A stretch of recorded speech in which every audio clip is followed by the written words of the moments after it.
Welcome to everyone. Supreme Court ने इस judgement में एक डायरेक्शन भी दिया और एक सजेशन भी दिया। ऑर्डर 39 ऑफ द सीपीसी जो कि डील करता है टेम्परेरी इंजेक्शन से रिलेटेड। तो सुप्रीम कोर्ट ने ये बात बोली कि टेम्परेरी इंजेक्शंस ना पार्टी को ना specific performance of the contract के केसेस में ना टेम्परेरी इंजेक्शंस ग्रांट करवा लेना चाहिए, कोर्ट से सीक कर लेना चाहिए अगेंस्ट द सेल। क्योंकि क्या होता है कि अगर कोई भी सेल डीड है किसी भी पार्टी के बीच में और एग्रीमेंट टू सेल हुआ है, तो अगर आप उसकी specific performance of the contract के लिए अगर आप सूट फाइल करते हैं तो कोर्ट तो बाद में डिसाइड करेगी, बहुत ही ज़्यादा लंबा टाइम लगेगा कि किस पार्टी का specific performance of the suit यहाँ पे परफॉर्म करवाना चाहिए या नहीं। But during the pendency of the suit ना डिफेंडेंट को रोकने के लिए कि फर्दर वो उस प्रॉपर्टी को किसी और पार्टी को सेल आउट ना कर दे, तो इसलिए पार्टी ना टेम्परेरी इंजेक्शन कोर्ट से मांगती है। तो कोर्ट ने यहाँ पे एडवाइस दिया कि in specific performance of the suit की केसेस में ना पार्टीज़ को ना कोर्ट से टेम्परेरी इंजेक्शन सीक कर लेना चाहिए अगेंस्ट दी सच सेल। तो इसमें कोर्ट ने एक और बात बोली कि डॉक्ट्रिन ऑफ लिस पेंडेंस में not be enough in such cases. क्योंकि हो सकता है कि अगर बाद में आप पार्टी ये क्लेम कर दे, डिफेंडेंट ये बात बोल दे कि हाँ ठीक है, specific performance of the contract का सूट है, इसका भी डिसीजन आने में लंबा टाइम चलेगा, और डिफेंडेंट क्या करता है, किसी थर्ड पर्सन को उस प्रॉपर्टी को सेल आउट कर देता है एंड वो बोनाफाइड परचेसर हो जाता है। क्योंकि जो थर्ड पर्सन है ना, जो उस सूट प्रॉपर्टी को खरीदता है, उसके पास ये नोटिस नहीं होता है कि वो प्रॉपर्टी पे सूट ऑलरेडी चला आ रहा है। तो लिस पेंडेंस का ना रूल हमें ये बात बोलता है कि during the pendency of the suit ना जितने भी पेंडेंट लाइट जो भी ट्रांसफर्स होते हैं ना, वो उस आउटकम जो ओरिजिनल सूट है ना उसका जो आउटकम आता है, जैसे कि प्लेंटिफ के फेवर में वो सूट डिसाइड हो गया, तो प्लेंटिफ को ही वो सूट का प्रॉपर्टी मिलेगा। ऑल दो डिफेंडेंट ने अपने आप को शो करते हुए किसी थर्ड पर्सन को क्यों ना उस प्रॉपर्टी को सेल आउट कर दिया हो, तो थर्ड पर्सन का केवल उसमें कोर्ट डिफेंडेंट से उसकी उस अमाउंट की रिकवरी करवाएगी कि जितना उसने उसे अमाउंट लिया होता है, बट वो प्रॉपर्टी जो है वो प्लेंटिफ को मिलेगा। तो during the pendency of the suit ना, during the pendency of the suit जो भी ट्रांसफ़र होते हैं वो डॉक्ट्रिन ऑफ लिस पेंडेंस से गवर्न होते हैं। बट कोर्ट ने ये बात बोली कि ये तो है कि हाँ doctrine of lis pendens apply होता है, but doctrine of lis pendens ना इनफ नहीं है इन such cases of the specific performance of the suit. इसलिए कोर्ट ने एडवाइस दिया कि पार्टीज़ को ना टेम्परेरी इंजेक्शन कोर्ट से सीक कर लेना चाहिए। और इस केस में सुप्रीम कोर्ट ने ट्रायल कोर्ट ने अगर कोई टेम्परेरी इंजेक्शंस ग्रांट कर दिया है ऑर्डर 39 रूल 1 एंड रूल 2 में, तो उसके अगेंस्ट हम अपीलेंट कोर्ट के पास भी जा सकते हैं उस ऑर्डर के अगेंस्ट, टेम्परेरी इंजेक्शंस के ऑर्डर के अगेंस्ट, ऑर्डर 43 में। ऑर्डर 43 रूल 1 सब रूल आर। तो यहाँ पे ना उन्होंने ट्रायल कोर्ट के उस टेम्परेरी इंजेक्शंस के अगेंस्ट अगर हम अपीलेंट कोर्ट के पास जाते हैं, तो अपीलेंट कोर्ट को ये डायरेक्शन दिया कि अपीलेंट कोर्ट ना टेम्परेरी इंजेक्शंस को सेट असाइड नहीं करेगी, तभी सेट असाइड करेगी जब उसे लगता है कि वो आर्बिट्रेरी इन नेचर है या परवर्स ऑर्डर है, देन कोर्ट उस ऑर्डर को सेट असाइड करेगी। क्योंकि इस केस में ना सुप्रीम कोर्ट ने एक इलस्ट्रेशन दिया कि क्या होता है ना कि पार्टीज हमेशा ना लिस पेंडेंस के क्लेम को ना रेस कर देती है कि हाँ लिस पेंडेंस का भी तो रूल है, क्यों यहाँ पे डिफेंडेंट के अगेंस्ट टेम्परेरी इंजेक्शंस कोर्ट लगाती है। टेम्परेरी इंजेक्शंस ना लगाए कोर्ट, टेम्परेरी इंजेक्शंस ना लगाए, जब सूट डिसाइड होगा तो लिस पेंडेंस के अकॉर्डिंग हम अब थर्ड पार्टीज़ की राइट को देख लेंगे। तो कोर्ट ने ये बात बोली कि नहीं, हर एक केसेस में हम लिस पेंडेंस को स्ट्रिक्टली अप्लाई नहीं कर सकते हैं। ऑर्डर 39 रूल 1 को इसीलिए लाया गया था कि during the pendency of the suit ना हम थर्ड जो डिफेंडेंट हैं उनको हम रोक सकें। क्यों? क्योंकि वो फर्दर किसी और पार्टी को वो सेल आउट उस प्रॉपर्टी को ना करें। इसलिए ऑर्डर 39 टेम्परेरी इंजेक्शंस ग्रांट करती है कोर्ट। तो कोर्ट ने एक सिचुएशन दिया, इसमें कोर्ट ने ये स्पेसिफिक परफॉर्मेंस का ही सिचुएशन, कोर्ट ने एक इलस्ट्रेशन दिया कि आप एक एग्जांपल लीजिए कि बायर एंड सेलर है, A and B buyer and seller है, उनके बीच एग्रीमेंट टू सेल होता है एंड जो सेलर होते हैं उन्होंने कुछ एडवांस मनी पे भी कर जो बायर होते हैं उन्होंने कुछ एडवांस मनी भी दे दिया होता है। बट बाद में जो सेलर होते हैं वो बाद में प्लॉट को सेल आउट करने से मना कर देते हैं। देन वो कोर्ट के सामने जाते हैं बायर और specific performance of the contract का सूट क्लेम करते हैं। अगर इस केस में हम टेम्परेरी इंजेक्शंस ना ग्रांट करें तो क्या होगा? क्या होगा कि सेलर ना किसी थर्ड पर्सन सी पर्सन को उस प्रॉपर्टी को सेल आउट कर दें, तो वो जो सी पर्सन है ना, वो प्लॉट उसे मिल जाता है और वो ख़रीद लेता है, वो उसमें कुछ इम्प्रूवमेंट कर दे और उसमें कुछ इम्प्रूवमेंट करने के बाद वो प्लॉट बना दे और उस घर में रहने लग जाए, देन कोर्ट के पास ये सिचुएशन आता है कि यहाँ पे इक्विटी तो ये बोलती है कि हाँ, सी को ही उस प्लॉट को दे देना चाहिए क्योंकि उसने इम्प्रूवमेंट कर दिया है। बट आपको ही पता है कि specific performance of the contract जो है वो इक्विटेबल इन रिलीफ नहीं है। Equitable in relief after the 2018 के अमेंडमेंट के बाद ना ये इक्विटेबल इन रिलीफ नहीं है। कोर्ट को मैंडेट करती है कि अगर प्लेंटिफ ना अपनी रेडीनेस एंड विलिंगनेस को प्रूव कर देता है कि वो अपने परफॉर्मेंस को करने के लिए रेडी था, देन कोर्ट स्पेसिफिक परफॉर्म करवाती ही है। बट इस केस में क्या होगा, अगर थर्ड पर्सन ने उस प्रॉपर्टी पे अपना कुछ इम्प्रूवमेंट कर दिया हो, तो इक्विटी तो ये बोलती है कि हाँ उसी पर्सन को दे दिया जाए। बट स्पेसिफिक परफॉर्मेंस का रूल क्या बोलता है कि नहीं, यहाँ पे प्लेंटिफ जो ओरिजिनल जो प्लेंटिफ है उसको वो प्लॉट मिलना चाहिए। तो कोर्ट ने यही बात बोली कि इसी चीज़ को फर्दर एलिनेशन को रोकने के लिए ही लीज पेंडेंस यहाँ पे स्ट्रिक्टली अप्लाई नहीं होगा।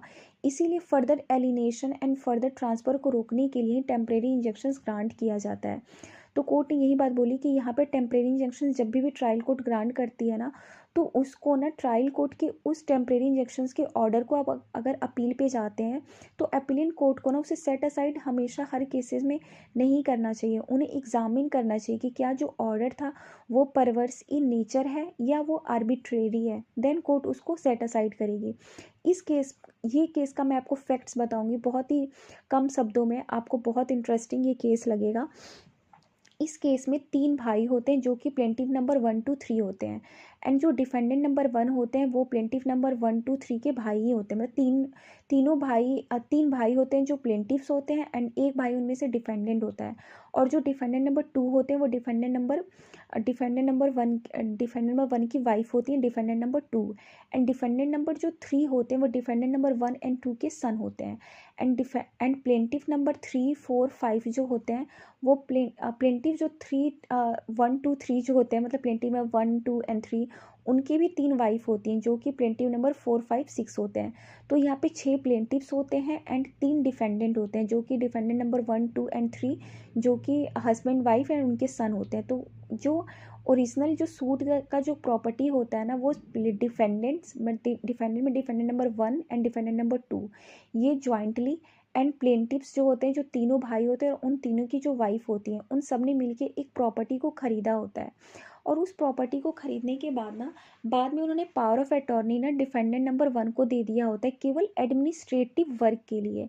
बाद में क्या होता है कि कुछ समय के बाद ना वो जो प्रॉपर्टी होता है उन लोगों ने एक जॉइंट ऑनरशिप में उस प्रॉपर्टी को ख़रीदा होता है, उसमें वो एक ज्वेलरी का शॉप को रन कर रहे होते हैं। बाद में क्या होता है कि जो डिफेंडेंट नंबर 1 एंड 2 होते हैं वो वहाँ पे जॉइंटली उस प्रॉपर्टी जो उनका जो भी शोरूम होता है ज्वेलरी का, उस पर अपना वर्क करना बंद कर देते हैं। और बाद में वो अपने आप जितना भी उन्होंने शेयर दिया होता है वो भी ले लेते हैं और बाद में कुछ एक्स्ट्रा शेयर भी ले लेते हैं। उसके बाद क्या होता है, कुछ समय के बाद, जैसे कि आपको मैंने बताया कि डिफेंडेंट नंबर 1 को ना जब वो प्रॉपर्टी खरीदा गया था तो उनको केवल पावर ऑफ अटॉर्नी दिया गया था एडमिनिस्ट्रेटिव वर्क के लिए। देन यहाँ पे बाद में क्या करते हैं, डिफेंडेंट नंबर 1 एंड 2 जो कि हस्बैंड एंड वाइफ होते हैं, वो दोनों मिलकर डिफेंडेंट नंबर 3 को जो कि उनके सन होते हैं उनको ही उस प्रॉपर्टी को बेच देते हैं, सेल डीड एग्जीक्यूट करवा देते हैं। एंड रजिस्ट्रार को ये शो करते हैं, रजिस्ट्रार के साथ मिली भगत होती है और ये शो करते हैं और रजिस्ट्रार के साथ मिलके कुछ बहुत ही मार्केट वैल्यू जो होती है उससे बहुत ही कम अमाउंट में अपने ही सन को उस प्रॉपर्टी को सेल डीड के थ्रू एग्जीक्यूट कर देते हैं। बाद में यहाँ पे प्लेंटिफ्स के नोटिस में आता है कि जो डिफेंडेंट नंबर 1 एंड 2 हैं उन्होंने उस प्रॉपर्टी को सेल आउट कर दिया है और सेल डीड एग्जीक्यूट कर दिया है अपने सन के फेवर में, डिफेंडेंट नंबर 3 के फेवर में। देन ये सूट इंस्टीट्यूट करते हैं कोर्ट के सामने for the cancellation of the such sale deed. Sale deed को कैंसिल करवाने के लिए तो फाइल करते ही हैं, साथ में वो कोर्ट से सीख करते हैं टेम्परेरी इंजेक्शंस। क्यों? क्योंकि डिफेंडेंट नंबर 1, 2 एंड 3 को रोकना होता है कि कहीं ये फर्दर उस प्रॉपर्टी को किसी और को सेल आउट ना कर दे। तो ट्रायल कोर्ट देखती है कि हाँ prima facie balance of the convenience and अगर यहाँ पर टेम्परेरी इंजेक्शंस ग्रांट नहीं किया जाए तो प्लेंटिफ्स की जो इंजरी होगी वो हम उसे by the way of the compensation उस डैमेज को हम कंपनसेट नहीं कर पाएंगे बाई। तो कोर्ट ने टेम्परेरी इंजेक्शंस प्लेंटिफ के फेवर में ही ग्रांट कर दी। जैसे कि पता है कि ऑर्डर 39 में हमें ये सारे 3 कंडीशन को फुलफिल करना होता है, prima facie case, balance of the convenience and injury. तो ये सारे 3 ग्राउंड्स को फुलफिल किया। देन प्लेंटिफ्स के फेवर में ट्रायल कोर्ट ने टेम्परेरी इंजंक्शन ग्रांट कर दिए कि डिफेंडेंट फर्दर उस प्रॉपर्टी को सेल आउट ना करें।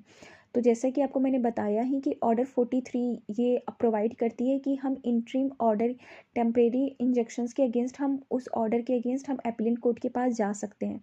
तो अपीलेंट कोर्ट के पास जब वो चैलेंज करते हैं तो अपीलेंट कोर्ट क्या होती है, टेम्परेरी इंजेक्शन को सेट असाइड कर देती है।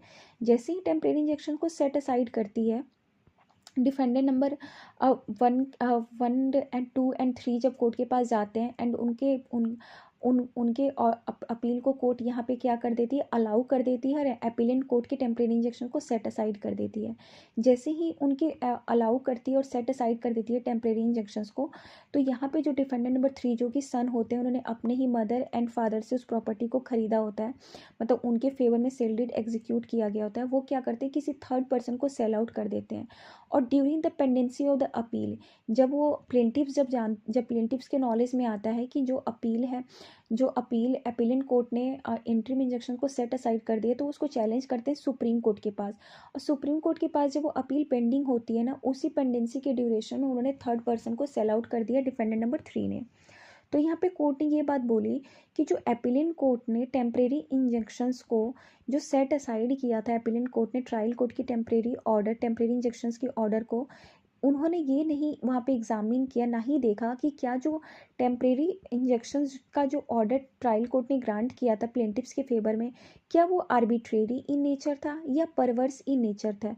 क्योंकि कोर्ट ने यहाँ पे ये बात बोली कि अगर ऐसे ही ट्रायल कोर्ट के हर एक टेम्परेरी इंजेक्शंस को अपीलेंट कोर्ट सेट असाइड कर देगी, तो उस केसेस में क्या सिचुएशन अराइज होगा, जैसा कि इस केस में सिचुएशन अराइज हुआ कि टेम्परेरी इंजेक्शंस की कैंसिल होने के जस्ट बाद उन्होंने थर्ड पर्सन को उस प्रॉपर्टी को सेल आउट कर दिया। तो हर केसेस में हम स्ट्रिक्टली लिस्ट पेंडेंस के रूल को अप्लाई नहीं कर पाएंगे और ये सेफेस्ट अप्रोच भी नहीं होगा।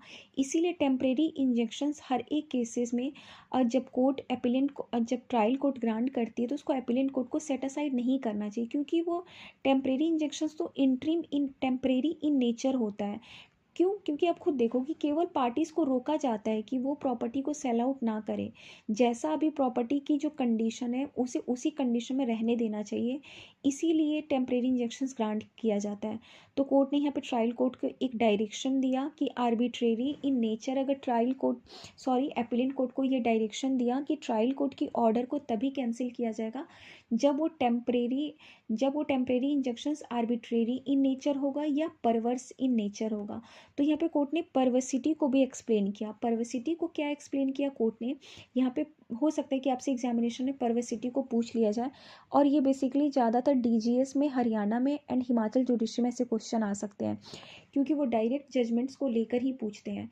तो परवर्सिटी को कोर्ट ने यहाँ पे एक्सप्लेन किया कि safest approach of the perversity का क्या हो सकता है। यहाँ पे हम क्लासिकल अप्रोच लेते हैं कि अगर कोई फैक्ट्स है उसमें रीजनेबल मैन की क्या अप्रोच होती है, अगर उसी अप्रोच को लेते हुए अगर कोर्ट ने कंक्लूजन लिया है उस फैक्ट्स में और एविडेंस को देखते हुए, तो उसे हम परवर्सिटी नहीं बोलेंगे। देन परवर्सिटी वहाँ पे अप्लाई नहीं होगा। परवर्सिटी हम तब बोलेंगे जबकि फाइंडिंग ऐसा है जो कि रीजनेबल मैन कंक्लूड कर ही नहीं सकते हैं, इन्फ्रेंस ले ही नहीं सकते हैं, वहाँ पे परवर्सिटी अप्लाई होगी। कोई ऐसा ऑर्डर हाई कोर्ट ने ट्रायल कोर्ट ने दे दिया हो जो कि एक रीजनेबल मैन वो ऑर्डर दे ही नहीं सकता है, मतलब होता है ना कि एवं ही दे दिया कि मतलब बिना किसी बात को कंसीडर करते हुए ही ऑर्डर दे दिया, तो ही हम उसको परवर्सिटी बोलेंगे उस ऑर्डर को। तो यहाँ पे तो ट्रायल कोर्ट ने यहाँ पे यही बात बोला कि यहाँ पे अपीलेंट कोर्ट ने परवर्सिटी को तो एग्जामिन ही नहीं किया। क्यों? क्योंकि अपीलेंट कोर्ट ने देखा ही नहीं कि परवर्सिटी है या नहीं ट्रायल कोर्ट की इंट्रीम इंजेक्शंस जो उन्होंने ग्रांट किया था। क्योंकि ट्रायल कोर्ट ने ओरिजिनली जब टेम्परेरी इंजेक्शंस ग्रांट किया था ना, तो उन्होंने 3 कंडीशंस को फुलफिल किया था। प्रीमा फेसाई केस को देखा था, जो कि प्लेंटिफ ने प्रूव किया था कि उनके फेवर में ही प्रीमा फेसाई केस बनता है। कैसे? कि उन्होंने जो ओरिजिनल सेल डीड जो तीनों प्लेंटिफ्स ने और उनकी वाइफ ने एंड डिफेंडेंट नंबर 1 एंड 2 ने मिलकर जो सूट प्रॉपर्टी खरीदी थी, वो ज्वाइंटली खरीदी थी। तो यहाँ पे उन्होंने प्रीमा फेसाई केस दिखाया और टाइटल भी दिखाया अपनी सूट प्रॉपर्टी में।